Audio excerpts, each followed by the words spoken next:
वात्सल वारिदे आचार्य 108 श्री वर्धमान सागर जी महाराज की, परम पूज्य मुनि 108 श्री पुण्य सागर जी महाराज की, सकल मुनि संघ की, परम विदुषी हरिका रत्न 105 श्री विशुद्ध मती माता जी की, श्रीमद जैन धर्म की।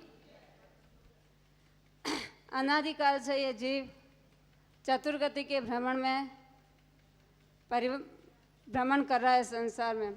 यदि जैसे संसार में के समुद्र को, पानी के समुद्र को तैरना है, उसके लिए नाव का सहारा लेना पड़ता है, उसी प्रकार से इस संसार के चतुर्गति भ्रमण से तैरने के लिए हमें गुरु का सहारा लेना पड़ेगा। जिनके जीवन में गुरु नहीं है उनका जीवन शुरू नहीं है। तो हमें चतुर्गति में बड़ी मुश्किल से मनुष्य गति प्राप्त की, परंतु इस मनुष्य गति में भी अगर सच्चे गुरु का सानिध्य नहीं मिला तो हम संसार के परिभ्रमण से पार नहीं हो सकते हैं। हमारा महान पुण्य का उदय है कि पंचम काल में भी हमें चतुर्थ काल के समान चलते फिरते तीर्थ के रूप में गुरुओं का साक्षात सानिध्य मिला है। ये हमारे उपकार है आचार्य श्री चारिचक्र आचार्य श्री शांतिसागर जी महाराज का। देश में जितने भी 3000 करीब पीछेधारी है तो उनका ही उपकार है, और उन्हीं की परंपरा में वर्तमान में पंचम पट्टाधीश आचार्य जी वर्धमान सागर जी महाराज है। तो ये एक तीर्थ के रूप में है।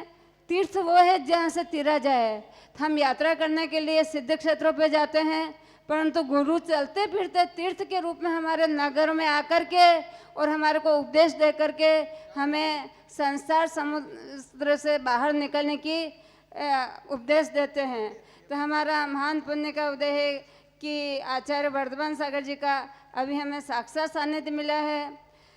आचार्य अजीत सागर जी महाराज ने अपने आदेशों से इनके ऊपर आचार्य पद का भार दिया। ये मतलब ख्याति पूजा लाभ की इच्छा से कोसों दूर है, और हमारा भी सौभाग्य है कि आरिका विशुद्धमती माता जी ने आचार्य श्री के चरणों में हमारे को उनकी संलेखना के समय समर्पित कर दिया, और उन्हीं के कर कमलों से आरिका पद प्राप्त करके अपने स्वयं की साधना करते हुए यही भावना है कि हम अपना अंतिम जीवन में समाधि पूर्वक मरण करके इस संसार समुद्र को पार करके और आचार्य श्री लंबे चिरकाल तक जैन धर्म की प्रभावना करके वो तो अपना संसार समुद्र जरूर तिरेंगे, हमारे को भी तारने में सहयोगी बोले वात्सल्य वारिदे आचार्य ने 108